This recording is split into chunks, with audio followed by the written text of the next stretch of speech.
सब जगह जाएंगे, डोरे धागे करवाएंगे, पीर फकीरों के वहां जाएंगे, मुल्ले मौलवियों के वहां जाएंगे, सब जगह जाएंगे, आराम से ले लेंगे, प्रसादी भी खा लेंगे, मान्यता भी कर लेंगे।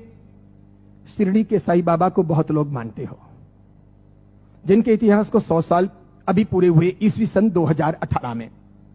ईस्वी सन 1918 में इन्होंने शिरडी में समाधि ली थी, ऐसा कहा जाता है। 100 साल इनकी समाधि को पूरे हुए।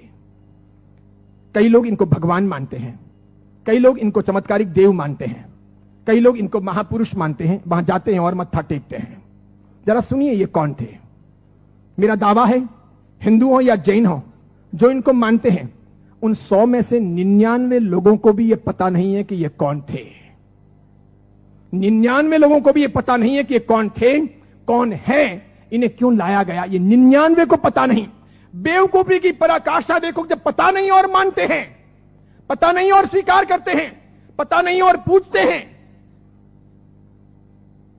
बहरुद्दीन पिंडारी नाम का एक व्यक्ति था, ये अफगान से यहां आया था, ये पिंडारी जाति का था। ये मैं तब की बात कर रहा हूं जब औरंगजेब का खात्मा हो चुका था और मुगल साम्राज्य समाप्ति की ओर आगे बढ़ रहा था। धीरे धीरे मराठाओं ने अपना वर्चस्व जमा लिया था और वे हिंदू साम्राज्य की स्थापना के लिए बहुत मजबूती के साथ में आगे बढ़ चले थे। भारत के अंदर, भारतवर्ष के अंदर, अखंड हिंदुस्तान में जोरदार हिंदुत्व साम्राज्य का, हिंदू साम्राज्य का विस्तार होने जा रहा था। ये मैं तब की बात करता हूं। ये पिंडारी लोग लुटेरे हुआ करते थे। ये पूरी अफगान की जाति लूटने फाटने के लिए यहां पर आई थी। मुगलों के काल के अंदर इसने अच्छी खासी मात्रा में जगह जगह लूटपाट की थी। हिंदुओं को टारगेट बनाना, उन्हें लूटना, उनके पैसों को छीनना, उनकी बहन बेटियों को छेड़ना और पसंद आ जाए तो उनकी बहन बेटियों को उठा लेना, ऐसे इनके कर्तव्य हुआ करते थे। 1838 में इस बहरुद्दीन का माफ कीजिएगा, 1838 में इस बहरुद्दीन का जन्म हुआ और यह आगे बढ़ा। उसके बाद में एक फिल्म आई, वो हिंदी फिल्म थी। उस फिल्म को जगह जगह पर दिखाया गया षड्यंत्र के आधार पर। फिल्म में यह बताया गया, औरंगजेब के मरने के बाद पहली बार जब बोलने वाली फिल्में आई, पहली बार जब फिल्म आगे बढ़ी, वो ब्लैक एंड व्हाइट मूवी, जब फिल्मों का जमाना आया, तब यह बताया गया कि ये बहरुद्दीन पिंडारी तो बहुत अच्छा आदमी, बहुत अच्छा आदमी, और ये पिंडारी जाति के लोग तो देशभक्त हैं, देशद्रोही नहीं, ऐसा बताया गया। बावजूद इसके इस बहरुद्दीन ने जगह जगह डकैतियां करना, लूटना फाटना जारी रखा। बड़ी मात्रा में लोगों को तहस नहस करता रहा। इसने अपनी जिंदगी में कई सारी हिंदू महिलाओं के, कन्याओं के बलात्कार किए, कितना ही सारा नुकसान पहुंचाया। अंततः जब धीरे धीरे मराठा साम्राज्यों के सामने, उधर झांसी की रानी, झांसी के अंदर लक्ष्मीबाई लोहा ले रही थी, उस वक्त अंग्रेजों का आगमन हुआ। अंग्रेजों को यह बहरुद्दीन बहुत नागवार गुजरा। इन्होंने जैसे तैसे करके इस बहरुद्दीन को भगाने के लिए, पकड़ने के लिए खूब कोशिशें की। यह बहरुद्दीन बेस बदल करके भागता हुआ अहमदनगर आया, जिसे नगर कहा जाता है, महाराष्ट्र का बहुत बड़ा एक शहर है। अहमदनगर आया और सुनिए, इतिहास ये कहता है कि यह बहरुद्दीन पिंडारी अहमदनगर के अंदर एक वेश्या के घर रहा। उस वेश्या को अपना बना करके उसने वहीं पर अपना आशियाना बना लिया वेश्या के साथ। आगे जाकर उसने शादी की या नहीं की, इसका कोई सबूत नहीं। वेश्या के साथ रहते रहते 2 संतानों का जन्म हुआ। एक था लड़का जिसका नाम रखा गया चांद मियां। बहरुद्दीन ने अपने बेटे का नाम रखा चांद मियां। थोड़ा बड़ा हो जाने के बाद में बिना पढ़ाए लिखाए इस चांद मियां को अपनी डकैतियों में जासूसी के तौर पर बहरुद्दीन पिंडारी ने उपयोग करना प्रारंभ किया।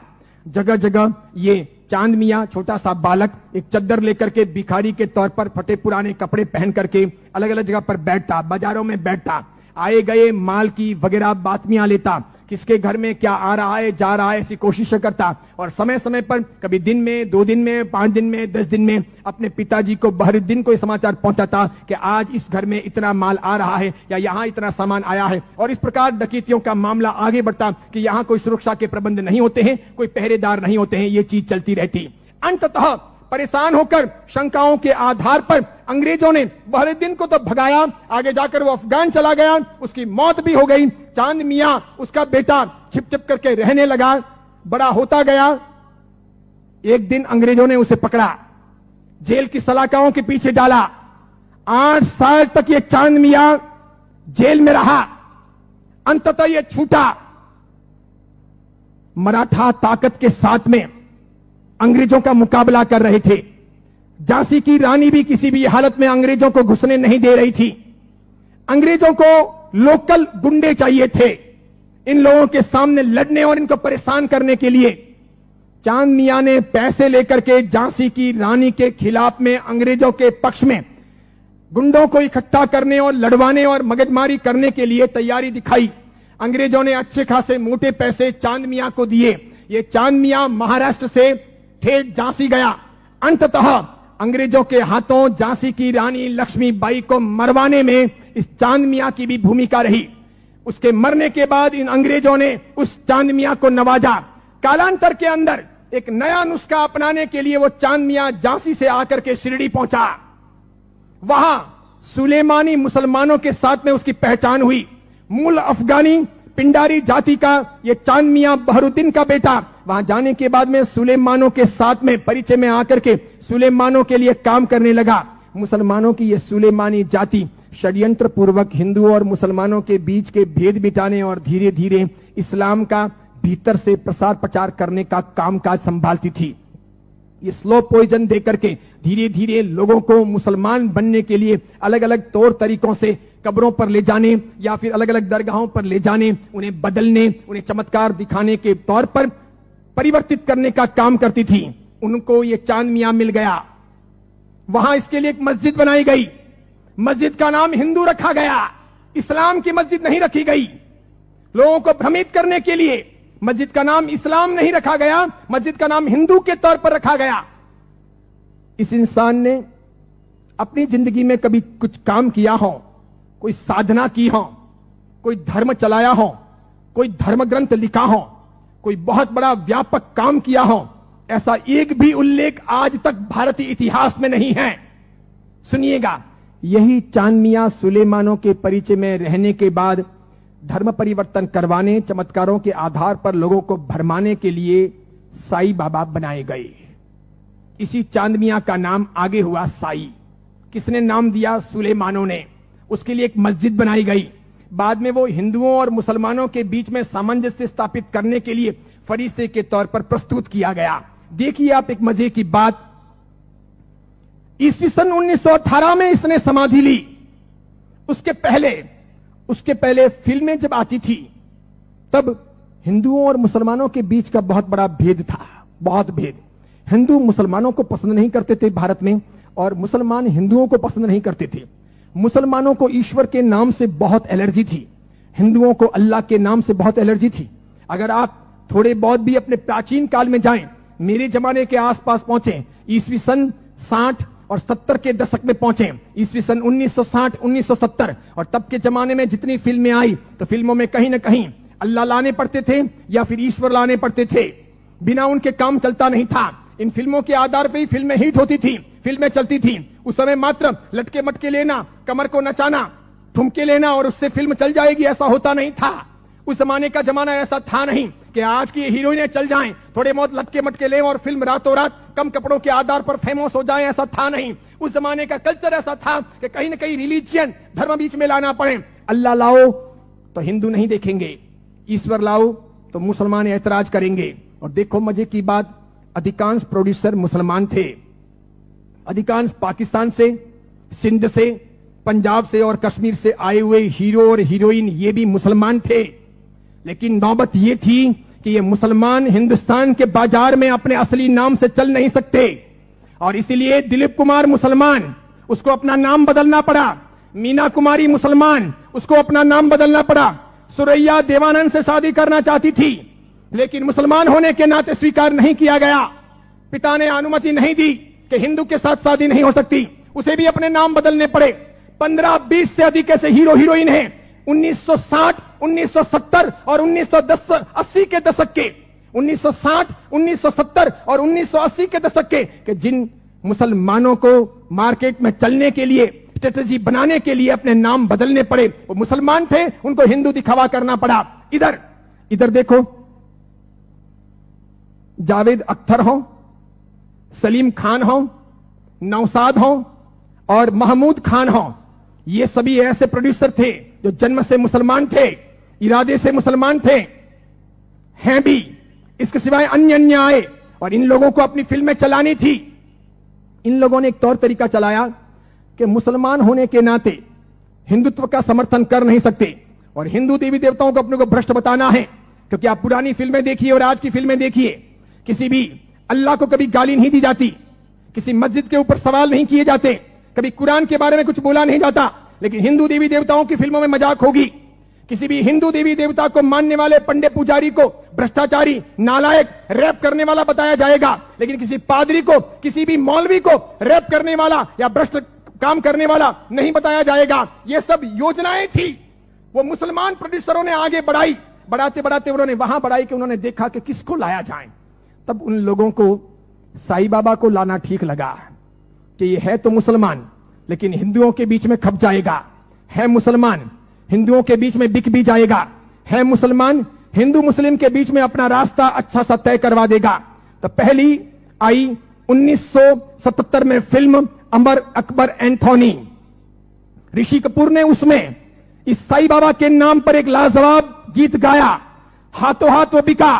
फिल्म बहुत चली। देखो आप, फिल्म हिट हुई, बाबा भी हिट हो गए।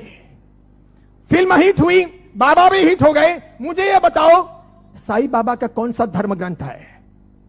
उन्होंने अपनी जिंदगी में, ये चांद मियां ने जो 8 साल तक जेल रहे, पिताजी के लिए जासूसी का काम किया, अंग्रेजों के हाथों बिके, झांसी की रानी लक्ष्मीबाई को मरवाने में जिसकी भूमिका रही, मराठाओं को बदनाम करने के लिए उसने बहुत काम किया, मराठाओं के स्वाभिमान को तोड़ने के लिए उसने बहुत काम किए, बहुत काम किए। क्योंकि मराठा एकदम पक्के कट्टर हिंदुत्ववादी, उन्होंने ये मंजूर नहीं था, तो उनके स्वाभिमान को ठेस पहुंचाने के लिए उसने बहुत काम किए।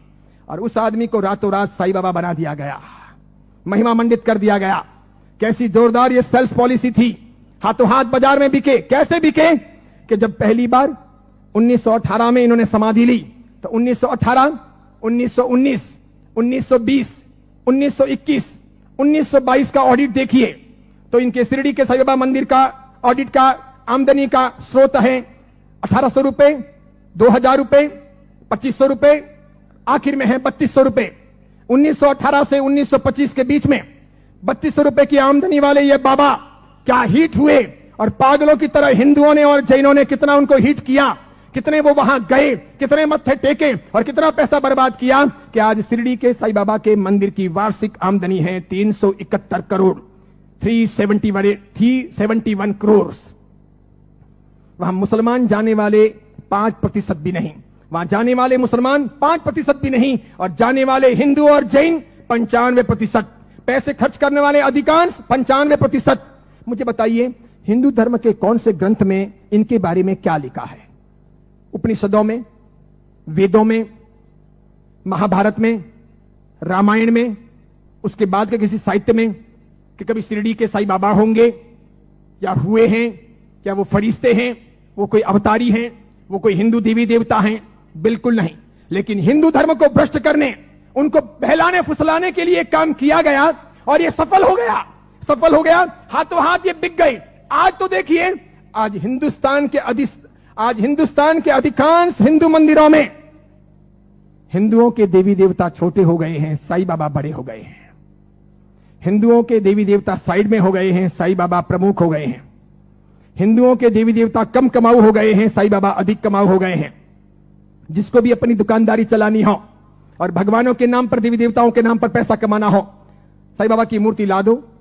आप भी प्रयोग कर सकते हो। दुकान बराबर नहीं चलती हो तो दुकान के बाहर बिठा दो, धनाधन उसका गल्ला अच्छा चलेगा, आपकी दुकान के गल्ले से भी अच्छा। बस ऐसी बात हो गई। चमत्कारों के तौर पर मुझे बताइए कि उन्होंने क्या किया, उनसे क्या हुआ? बताइए कि शिरडी जाने वाले सभी लोग अमीर हुए, सभी की गरीबी दूर हो गई, सब लखपति करोड़पति हुए, अरबपति हुए? क्या सभी के दुख दूर हो गए? जो जो वहां गए और हर साल जाते हैं, क्या वे बीमार नहीं पड़ते? क्या उनके घर में बाल बच्चे बराबर पैदा होते हैं, वे वांझिए नहीं रहते? क्या उनके वहां पर किसी का एक्सीडेंट नहीं होता, दुर्घटना नहीं होती? क्या शिरडी जाते हैं और मानते हैं उनके सब ख्वाब पूरे होते हैं? बताइए मुझे। और दूसरी बात, एक जैन परंपरा में जन्म लेकर, अरिहंत को मानकर, सुदेव सुगुरु सुधर्म के आधार पर चलकर आपको कौन सा दुख हुआ, कौन सी भीख मांगनी पड़ी, कौन सी तकलीफें हुई? अरे मजारों पर जाकर अगर बीमारियां दूर हो सकती थी, कब्रिस्तानों पर जाकर अगर बीमारियों से हम मुक्त हो सकते थे, या शिरडी के साईं बाबा के वहां पर मत्था टेक करके हम अपने रोगों से मुक्त हो सकते थे, तो फिर बड़े बड़े अस्पतालों के निर्माण की आवश्यकता क्या थी? बीमारियां जब मजारों पर और शिरडी के साईं बाबा के वहीं पर दूर हो जाएगी, तो फिर अस्पतालों की जरूरत क्या है?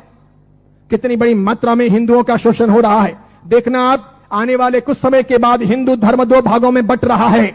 आज मैं उद्घोषणा कर रहा हूं, ये बहुत बड़ी भविष्यवाणी है। इन दोनों के बीच में गहरा संघर्ष चलेगा और इन दोनों के बंटवारे में, इन दोनों की लड़ाइयों में दूसरे धर्म के लोग हावी हो जाएंगे। वे अपना रास्ता तय कर लेंगे और इस प्रकार उनका षड्यंत्र सफल हो जाएगा। आगे जाकर के अब दो प्रकार के हिंदू आपको देखने को मिलेंगे। हिंदू धर्म दो भागों में बंटेगा, एक साई भक्त हिंदू, दूसरे सनातनी हिंदू।